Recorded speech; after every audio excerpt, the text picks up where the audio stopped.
एक बार की बात है, महात्मा बुद्ध के शिष्य आनंद कहीं जा रहे थे। रास्ते में उन्होंने देखा कि एक अधेड़ व्यक्ति एक चट्टान पर बैठा रो रहा है। वे उसके पास गए और बोले, क्या बात है वत्स, तुम कौन हो और क्यों रो रहे हो? आनंद की बात सुनकर उस व्यक्ति की सिसकियां थम गईं। वह अपने आंसू पोंछता हुआ बोला, मैं पास के गांव का रहने वाला एक बदनसीब व्यापारी हूँ। मैं जो भी काम करता हूँ वह बिगड़ जाता है। व्यापार के चक्कर में मैंने अपनी पत्नी के गहने गंवा दिए, मैंने अपने परिवार को भी खो दिया, यहाँ तक कि मेरा घर भी गिरवी पड़ा है। मुझे तो लगता है कि मैं किसी काम का नहीं हूँ, मेरी किस्मत ही खराब है। उसकी बात सुनकर आनंद बोले, तुमसे किसने कहा वत्स कि तुम्हारी किस्मत खराब है? जरा मैं भी तो जानूं कि तुम्हारी किस्मत में क्या खराबी है। वह व्यक्ति बोला, पहले मैं खेती करता था, पर हर साल उसमें घाटा होता था। कभी सूखा पड़ जाता तो कभी ज्यादा बारिश के कारण फसल बर्बाद हो जाती। इससे परेशान होकर मैंने व्यापार करने का निश्चय किया। मैंने पत्नी के गहने बेचकर अपना व्यापार शुरू किया, लेकिन मेरा व्यापार नहीं चला। शुरू में परिवार वालों ने मेरा साथ दिया, लेकिन जैसे जैसे मुझे नुकसान होने लगा, मेरे परिवार वाले भी मुझसे दूर हो गए। मैं यह सब उनके लिए ही कर रहा था, लेकिन अब वे लोग मुझे देखकर नजरें फेर लेते हैं और मुझे ही मेरे परिवार की दुर्दशा का जिम्मेदार ठहराते हैं। उस व्यक्ति ने एक लंबी सी सांस ली और फिर बोला, मेरा एक मित्र है, उसने भी मेरे साथ अपना व्यापार शुरू किया था। उसका व्यापार अच्छा चल रहा है। वह जब भी मेरे घर आता है तो अपनी सफलता की कहानियां सुनाता है। उसकी बातें सुनकर मेरे घर वाले भी कहते हैं कि उसे देख और कुछ सीख। हमें तो लगता है कि तेरे वश का कुछ भी नहीं है। उन लोगों की बातें सुन सुनकर अब तो मुझे भी लगने लगा है कि शायद मेरे वश का कुछ भी नहीं है। अब तो मुझे अपना जीवन ही व्यर्थ लगने लगा है। मेरे मन में ख्याल आता है कि अपना जीवन समाप्त कर लूं। मैं यहाँ आया भी इसी इरादे से था, लेकिन हिम्मत नहीं कर पाया, इसीलिए यहाँ एकांत में बैठा विलाप कर रहा था। आनंद बोले, ओह तो ये बात है। वैसे क्या तुम इसके अलावा कुछ और भी कहना चाहते हो? उनकी बात सुनकर वह व्यक्ति बोला, एक ओर मेरा हर काम खराब हो जाता है, दूसरी ओर मेरा मित्र है जो हर समय मुझे नीचा दिखाने का प्रयत्न करता रहता है।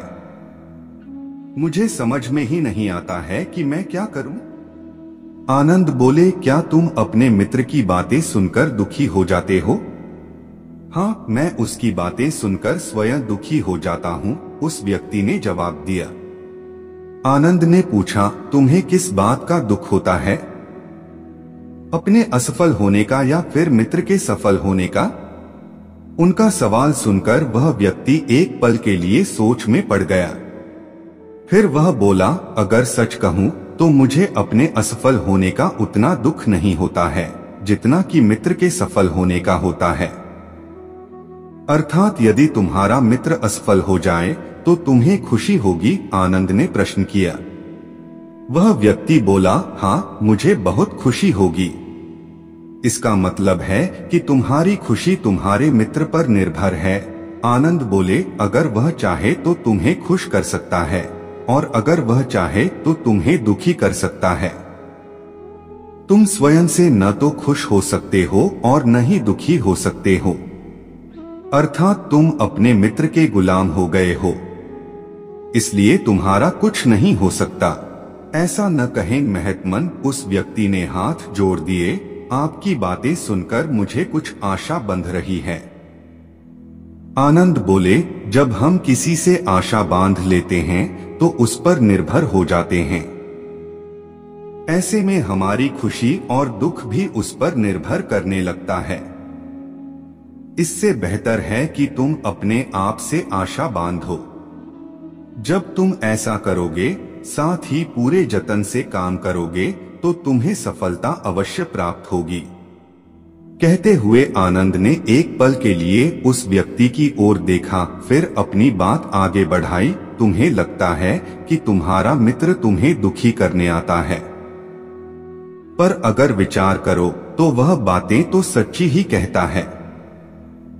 वह अपने संघर्ष और अनुभव की बातें बताता है। तुम उन बातों से बहुत कुछ सीख सकते हो। तुम्हें इसके लिए उसका धन्यवाद करना चाहिए कि तुम्हें घर बैठे कुछ अनुभव मिल रहे हैं। तुम उन अनुभवों का लाभ उठाओ, नई शुरुआत करो, कर्म करते जाओ, हार मत मानो, एक दिन तुम्हें सफलता अवश्य मिलेगी। आज तुम जिसे अपना बुरा वक्त या बुरी किस्मत कह रहे हो, एक दिन यह बदल जाएगी। इसी के साथ तुम्हारे विचार भी बदल जाएंगे। और देखना, जब तुम्हारा अच्छा वक्त शुरू होगा, तब तुम्हारा मित्र भी तुम्हें अपनी सफलताओं की कहानियां नहीं सुनाएगा, तब वह अपनी असफलताओं की बातें बताएगा, ताकि तुम उसकी बातें सुनकर भ्रमित हो जाओ, तुम्हारा आत्मविश्वास हिल जाए और तुम गलत निर्णय ले सको। लेकिन उस समय भी तुम्हें अपनी बुद्धि का प्रयोग करना होगा। तुम्हारा मित्र जैसे आज तुम्हें दुखी करने आता है, उसी तरह उस समय भी वह तुम्हें दुखी करने आएगा, क्योंकि जिस तरह उसे दुखी देखकर तुम्हें मजा आता है, उसी तरह उसे भी तुम्हें दुखी देखने में उतना ही मजा आता है। वह व्यक्ति बोला, आपने सही कहा, लेकिन मेरा सबसे बड़ा दुख यह है कि मेरे परिवार के लोग भी इसमें शामिल हैं। वास्तव में मैं तो अपने परिवार के लिए अच्छा करना चाहता था, लेकिन वे लोग भी मेरी बात नहीं समझते हैं। वे भी मुझे गलत कहते हैं और अब तो वे मेरे साथ भी नहीं हैं। आनंद बोले, मैं सब समझ गया। तुम सांत्वना चाहते हो। वास्तव में इस दुनिया में सभी लोग सांत्वना ही चाहते हैं। हम चाहते हैं कि हम जब भी कुछ करें तो लोग हमारी प्रशंसा करें, लेकिन आमतौर से ऐसा नहीं होता है, इसलिए हम दुखी हो जाते हैं। हमें लगता है कि हमारे मित्र, परिवार वाले सब मतलबी हैं। लेकिन तुम अगर किसी को अपना परिवार मानते हो और उसके लिए कुछ करना भी चाहते हो, तो तुम्हें ऐसा क्यों लगता है कि तुम दूसरों के लिए कुछ कर रहे हो? वास्तव में तुम अपनी खुशी के लिए कर रहे हो। इसलिए परिवार के लिए कुछ करना वास्तव में अपने लिए ही करना होता है। लेकिन अगर ऐसा करते समय तुम्हें लगता है कि तुम दूसरों के लिए कर रहे हो, तो तुम दुखी रहोगे। और अगर तुम्हें लगता है कि तुम अपने लिए कर रहे हो, तो तुम खुश रहोगे। क्योंकि जब तुम अपने लिए कुछ अच्छा करते हो या करना चाहते हो, तब तुम्हें सांत्वना की जरूरत नहीं पड़ती है। आनंद की बातें सुनकर उस व्यक्ति के चेहरे के भाव बदल गए। वह बोला, आप सही कह रहे हैं। मैं समझ गया हूं। अब तक मेरी किस्मत खराब इसलिए थी क्योंकि वह दूसरों के हाथ में थी। अब मैं अपनी किस्मत को अपने हाथ में रखूंगा। मैं फिर से प्रयत्न करूंगा, पूरे मन से काम करूंगा और जब तक सफलता नहीं मिल जाती, चैन से नहीं बैठूंगा। उस व्यक्ति की बात सुनकर आनंद मुस्कुराए और उसे एक छोटी सी डिबिया देते हुए बोले, इस डिबिया को हमेशा अपने पास रखना। इसमें एक ऐसा राज है जो तुम्हें बड़े से बड़े दुख से भी बाहर निकाल लेगा। लेकिन इसे तभी खोलना जब तुम्हारे जीवन में कोई रास्ता न सुझाई दे और तुम्हें लगे कि सब व्यर्थ है। यह दुनिया व्यर्थ है और यहाँ रहना भी व्यर्थ है। उस व्यक्ति ने आनंद को धन्यवाद दिया और डिबिया को लेकर चला गया। उसने नए उत्साह के साथ फिर से अपना व्यापार आरंभ किया। उसका व्यापार चल निकला। अपनी मेहनत और लगन के बल पर वह एक बड़ा व्यापारी बन गया। परिवार वाले भी उसके साथ आ गए और उसका जीवन हंसी खुशी बीतने लगा। अब वह भूतकाल का रोना छोड़ चुका था। वह भविष्यकाल की भी चिंता नहीं करता था, बस अपने वर्तमान को संवारने में लगा रहता था। और जो कुछ भी वह करता था वह अपने लिए करता था, अपनों के लिए करता था, इसलिए वह प्रसन्न था। उसके जीवन में अब कोई दुख नहीं था। लेकिन वक्त हमेशा एक जैसा नहीं रहता है, वह बदलता रहता है। उसके जीवन में भी बदलाव आया। एक दिन उसके राज्य पर पड़ोसी राजा ने चढ़ाई कर दी। उसने इस राज्य पर अपना कब्जा कर लिया।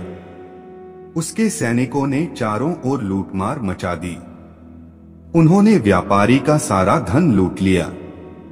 उसके घर में आग लगा दी। जान बचाने के लिए उसे अपने परिवार के साथ वहां से भागना पड़ा। वह व्यक्ति अपने परिवार के साथ कई दिनों तक इधर उधर भटकता रहा। वह दाने दाने को मोहताज हो गया। उसका बच्चा बीमार हो गया। इलाज के अभाव में वह तड़पने लगा। यह देखकर उसका हृदय चीत्कार कर उठा। वह कैसे अपने बच्चे का इलाज कराए? उसके पास तो खाने के लिए भी पैसे नहीं थे। ऐसे में उसे एक बार फिर निराशा ने घेर लिया। उसे लगने लगा कि उसका जीवन व्यर्थ है, सारी दुनिया व्यर्थ है, किसी भी बात का कोई मतलब नहीं है। भले ही आप जीवन में कितना भी कुछ कर लो, कितनी भी सफलता हासिल कर लो, पर अंततः यह जीवन समाप्त ही होता है। तो फिर ऐसे में जीवित रहने का क्या फायदा? इससे तो अच्छा है कि वह अपना जीवन समाप्त कर ले। लेकिन तभी उसके दिमाग में आनंद की दी हुई डिबिया कौंध उठी। उसने उत्सुकता के साथ उसे खोला। डिबिया के भीतर एक पर्ची रखी हुई थी। पर्ची पर कुछ लिखा हुआ था।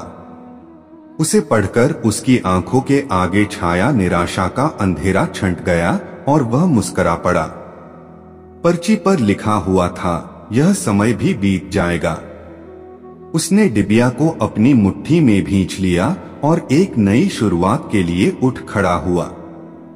दोस्तों, अगर आप भी ऐसी ही परिस्थिति से गुजर रहे हैं तो निराश न हो। अपने अतीत पर शोक मत करें, न ही भविष्य की चिंता करें। अपने वर्तमान को जिएं और उसे बेहतर बनाने के लिए सच्चे मन से प्रयत्न करें। यकीन जानें, जल्दी ही आपकी किस्मत भी बदलने वाली है। तो मित्रों, आपको यह वीडियो कैसा लगा कमेंट करके जरूर बताएं और हमारे चैनल कलयुग वाणी अभी सब्सक्राइब कर पास वाले बेल आइकन को ऑन कर ले, जिससे आने वाली वीडियो आपको तुरंत प्राप्त हो जाए। धन्यवाद।